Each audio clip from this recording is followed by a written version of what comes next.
வாகை தமிழ் நேயர்களுக்கு வணக்கம்.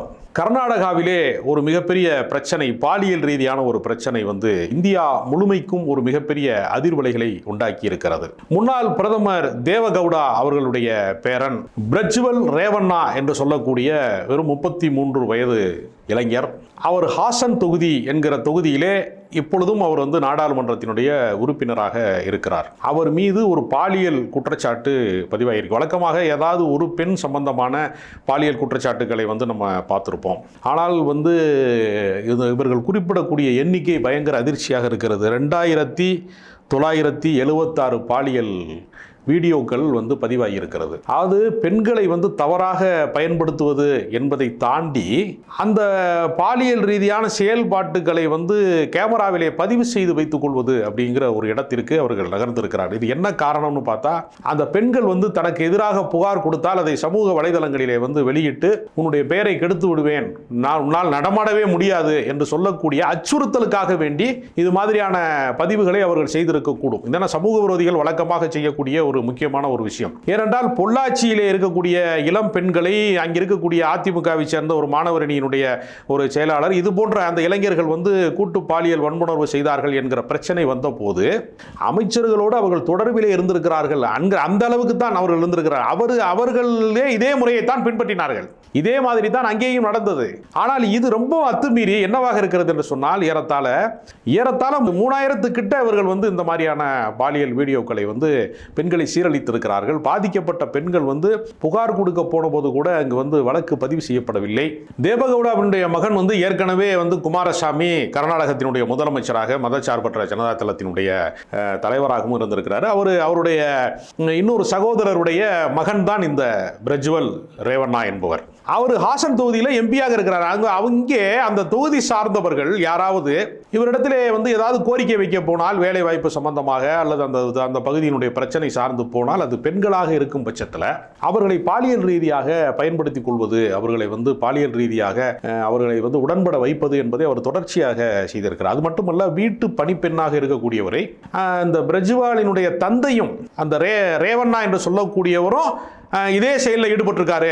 இந்த விஷயம் எல்லாம் அந்த பகுதிகளிலே பரவி இருக்கிறது. பாஜகவை சேர்ந்த ஒரு முக்கியமான நிர்வாகி, மாநில நிர்வாகி தலைமைக்கு இது சம்பந்தமாக கடிதம் எழுதியிருக்கிறாரு. அவர் என்ன சொல்லியிருக்கிறார்னா, இவர்களோடு கூட்டணி சேர வேண்டாம். பாஜக வருகிற நாடாளுமன்ற தேர்தல், இப்பொழுது நடந்து கொண்டிருக்கக்கூடிய இந்த நாடாளுமன்ற தேர்தலில் நீங்கள் பாஜகவோடு பாஜக இந்த மதச்சார்பற்ற ஜனதாதளம் என்று சொல்லக்கூடிய இந்த தேவகவுடாவினுடைய அணியிலே நாம் கூட்டணி சேர வேண்டாம். ஏனென்றால் அவர்கள் மீது இந்த மாதிரியான பாலியல் குற்றச்சாட்டுகள் இருக்கிறது என்று அவர் கடிதம் எழுதியிருக்கிறாரு. எப்போ? 2023 எழுதியிருக்கிறாரு. அதை அவங்க கன்சிடரே பண்ணலை. ஏன் பண்ணலைன்னா, பாஜகவுக்கு இப்போ சமீப காலத்தினுடைய வரலாறு உற்று நோக்குவவர்களுக்கு தெரியும். பாஜகவை தொடர்ச்சியாக அவருடைய நடவடிக்கையை பார்ப்பவர்களுக்கு தெரியும்.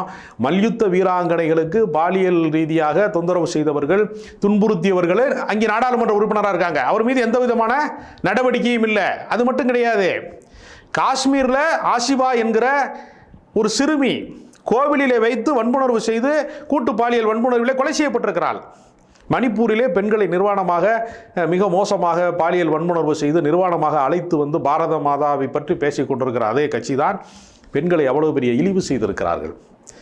இந்த கலாச்சாரத்திலே அவர்கள் இருக்கிற காரணத்தினால இந்த பாலியல் குற்றச்சாட்டை குறித்து கொஞ்சம் கூட அவர்கள் மறுபரிசீலனையே செய்யலை. இப்பொழுது அந்த ஏப்ரல் 26ஆம் தேதி அந்த ஹாசன் தொகுதியில், அந்த பிரஜ்வால் போட்டியிடக்கூடிய தொகுதியில் தேர்தல் முடிந்து விட்டது. தேர்தல் அன்றைக்கு இதனுடைய வீடியோக்கள் வெளிவர ஆரம்பிக்கிறது. அதற்கு முதல் நாள்ல இருந்து அது தொடங்குகிறது. அது அப்படி வெடித்து வெளியே வருகிற போது அவர் இப்போ எங்கே இருக்கிறாரு? தேசிய மகளிர் ஆணையம் அதில் பல புகார்கள் பதிவு செய்யப்பட்டிருக்கிறது. இப்பொழுது நல்ல வேளையாக தேவகவுடாவினுடைய மகனாக இருக்கக்கூடிய குமாரசாமியோ அல்லது பாஜக, இப்பொழுது கூட்டணியில் இருக்கக்கூடிய பாஜகவோ இப்பொழுது மாநில அரசாங்கமாக இல்லை.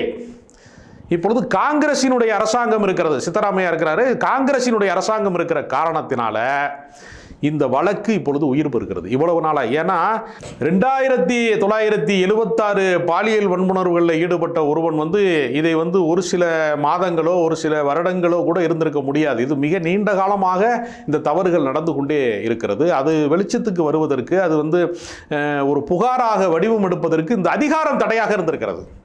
அது ஒரு கவுடா என்று சொல்லக்கூடிய ஒரு ஆதிக்க சமூகத்தினுடைய பின்னணி இருக்கிறது. அதற்கு பின்னால் அரசியல் அதிகாரம் இருக்கிறது. இவ்வளவுக்கும் பின்னால் அவர் நாடாளுமன்ற உறுப்பினராகவும் இருக்கிறார். இந்த சம்பந்தப்பட்ட குற்றவாளியாக இன்றைக்கு புகார் அளிக்கப்பட்டிருக்கிறவர் பிரஜ்வால் ஒரு நாடாளுமன்ற உறுப்பினராகவும் இருக்கிறார். இவ்வளவையும் மீறி சாதாரண பொதுமக்களாக இருக்கிறவர் அவரிடத்தில் உதவி பெறுவதற்காக போகிறவர்கள் அல்லது அவரிடத்தில் ஏதாவது ஒரு கோரிக்கையை வைத்து ஏதாவது உதவி பெறலாம் என்று நினைக்கிறவர்களால் எப்படி அவரை எதிர்த்து புகார் அளிக்க முடியும், எப்படி நடவடிக்கைக்குள்ள போக முடியும், காவல்துறை இதில் எஃப்ஐஆர் பதியுமா என்கிற இவ்வளவு சிக்கல்களும் இருக்கிறது. அப்போ சாமானிய மக்களுக்கு ஏதேனும் ஒரு அத்துமீறல் நடந்தால், ஏதாவது இது போன்ற வன்புணர்வு போன்ற வெளியிலே சொல்ல கூச்சப்படுகிற மானபங்கமான ஒரு விஷயங்கள் நடந்தால் அதை பெண்கள் எப்படி எதிர்கொள்வது என்கிற ஒரு கேள்வியும் அதற்குள்ளே இருக்கிறது. இப்போ அந்த பிரஜ்வால் எங்கே இருக்கிறார் என்று பார்த்தால் அவர் வெளிநாட்டுக்கு தப்பி ஓடிவிட்டார். 10 நாட்களுக்கு முன்பு நடந்த தேர்தல் பிரச்சாரத்திலே பிரதமர் மோடியோடு அவர் கைகுலுக்கி இருக்கிறார். அவரோடு பக்கத்தில் நின்று புகைப்படங்கள் எடுத்திருக்கிறாங்க. பல விஷயங்கள் இதிலே இருக்கிறது. பிரியங்கா காந்தி கூட அதை குறிப்பிட்டிருக்கிறார். அவர் இன்றைக்கு தப்பி விட்டார் என்கிற ஒரு சூழ்நிலையில் இந்த வழக்கு என்னவாக மாறும்? இந்த குற்றவாளியை வெளிநாட்டிலே தப்பி சென்றதாக சொல்லக்கூடிய அந்த குற்றவாளியை மீண்டும் மீட்டு கொண்டு வருவார்களா? இந்த வழக்கு என்ன ஆகும்? ஏனென்றால் பெண்கள் இந்த நூற்றாண்டிலே தான் படி தாண்டாதவள் தான் பத்தினி என்று சொல்லி நெடுங்காலமாக அவர்களுக்கு கல்வி மறுக்கப்பட்டிருக்கிறது, அவர்களுக்கான பொருளாதாரம் மறுக்கப்பட்டிருக்கிறது, ஆண்களுக்கு சட்டைப்பை இருக்கிறது. ஆனால் பெண்களினுடைய சேலையிலோ அல்லது அவர்களுடைய எந்த உடையிலேயுமே அவர்கள் பணம் வைத்துக் கொள்வதற்கான எந்த வாய்ப்புமே இல்லை. ஏன்னா அவர்கள் நெடுங்காலமாக பணத்தை கையாளவே இல்லை. இப்பொழுதுதான் பெண்கள் வெளியிலே கல்வி இருக்கிறார்கள், வேலைக்கு போகிறார்கள், அல்லது அவர்களுக்கான பொருளாதாரத்தை அவர்களே ஈட்டிக் கொள்கிறார்கள் என்கிற சூழ்நிலைக்கு இப்பொழுதுதான் வந்து கொண்டிருக்கிற ஒரு காலகட்டத்திலே இது போன்று அரசியல் அதிகாரத்தை ஒரு ஜனநாயக நாட்டிலே பகிரங்கமாக இது போன்ற பாலியல் ரீதியாக சுரண்டப்படுவது என்கிற விஷயத்தில், அதிலும் இவ்வளவு மோசமான எண்ணிக்கையில், அதாவது தசரதனுக்கு 60,000 மனைவிகள் என்றெல்லாம் புராண கதைகளை சொல்வார்கள். தந்தை பெரியார் கூட சொல்றதாக சொல்வார்கள். 30,000 பேர் இருந்தால் அது ஒரு முனிசிபாலிட்டி. 2 முனிசிபாலிட்டியாடா அப்படின்னு தந்தை பெரியார் கேட்டாராம் தசரதன் கதை சொல்லுகிற போது.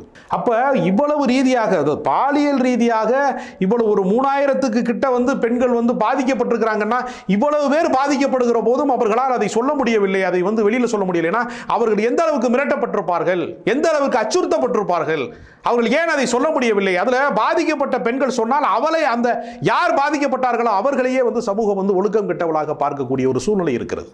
எனவே அவர்கள் காவல் நிலையத்துக்கு சென்று புகார் கொடுத்தால் நடவடிக்கை எடுப்பதற்கு அங்கே இருக்கக்கூடிய அதிகார வர்க்கம் ஒத்துழைக்குமா என்கிற கேள்வி இருக்கிறது.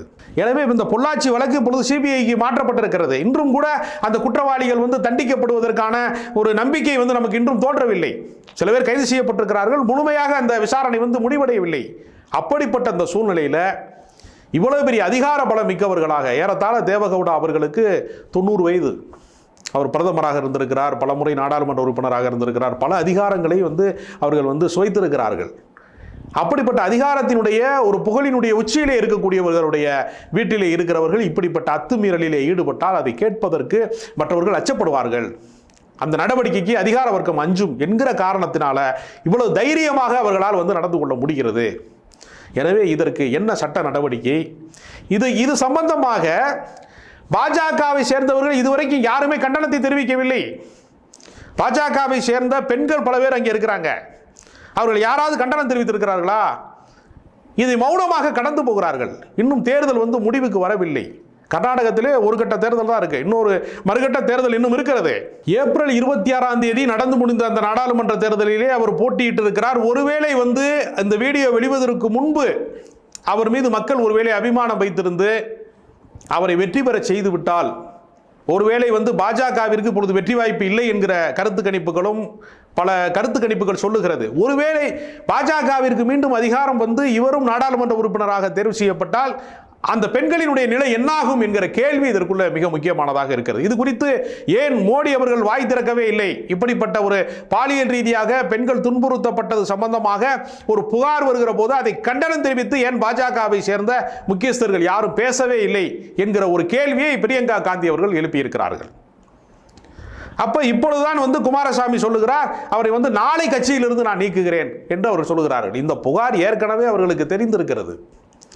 ஆனால் இன்றைக்கு வெளியிலே மக்கள் மன்றத்திலே ஊடகங்களிலே செய்திகளிலே ஒரு கட்டத்திற்கு மேல் இனிமேல் கட்டுப்படுத்தவே முடியாது, தங்கள் அதிகாரத்தை பயன்படுத்தி இந்த வழக்கிலே இருந்து அவரை காப்பாற்ற முடியாது என்கிற நிலை வருகிற போதுதான் அவங்க என்ன செய்யறாங்கன்னா கட்சியை விட்டு நீக்குகிறேன் இடத்திற்கு இப்பொழுதுதான் வந்திருக்கிறார்கள்.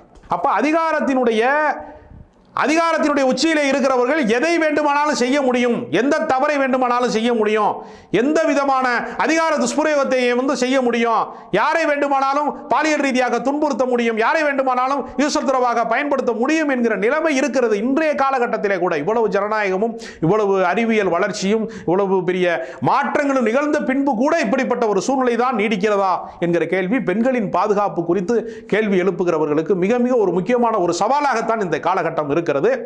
இது குறித்து யாராவது இதுவரைக்கும் பேசி இருக்கிறார்களா? தேசிய மகளிர் ஆணையத்திற்கு அது புகார் அளிக்கப்பட்டிருக்கிறது என்கிற தகவல் வருகிறது. பாஜகவை சேர்ந்த பெண்கள் யாரும் இதை குறித்து கண்டனம் தெரிவித்திருக்கிறார்களா என்றால் இந்த வினாடி வரைக்கும் யாரும் கண்டனம் தெரிவிக்கவில்லை. மோடி அவர்களும் இதற்கான கண்டனத்தை தெரிவிக்கவில்லை. எனவே இதற்குள்ளே அரசியல் உள் விளையாட்டை நடத்தி, ஏதாவது அரசியல் சித்து விளையாட்டை நடத்தி இவர்கள் குற்றவாளிகளை பாதுகாத்து விடக்கூடாது என்பதுதான் பொதுமக்களினுடைய கோரிக்கையாக இருக்கிறது. பல பேர் கோபத்திலே சொல்லுகிறார்கள், அரபு நாடுகளிலே போல இவர்களை கல்லால் அடித்துதான் கொலை செய்ய வேண்டும் என்றெல்லாம் சொல்லுகிறார்கள். ஆனால் உண்மை என்னவென்றால் சட்டத்தின் வழியாக சரியான விசாரணை நடந்தாலே குற்றவாளிகள் தண்டிக்கப்படுவார்கள். அவர்கள் ஒரு நாளும் தப்ப முடியாது. அது மக்கள் மன்றத்திலே இது முழுக்க முழுக்க பரவியதற்கு பின்புதான் இந்த நடவடிக்கைகள் எடுக்கப்படுகிறது. எனவே பெண்களினுடைய பாதுகாப்பை உறுதி செய்ய வேண்டியது கட்சி எல்லைகளுக்கு அப்பால், அது பாஜகவாக இருக்கிறதா அல்லது மதச்சார்பற்ற ஜனதா, அதாவது மதச்சார்பற்ற ஜனதா அதில் பாஜகவோடு கூட்டணி வைத்திருக்கிறதா? எப்படிப்பட்ட அரசியல் கூட்டணி பாருங்க, சித்தாந்த கூட்டணி பாருங்க. எந்த கட்சியாக இருந்தாலும் பெண்களின் பாதுகாப்பை உறுதி செய்ய வேண்டும். அதற்கான ஒரு தொடக்கமாக இந்த வழக்கிலே குற்றவாளிகள் தண்டிக்கப்பட வேண்டும் என்பதுதான் அனைவருடைய விருப்பம்.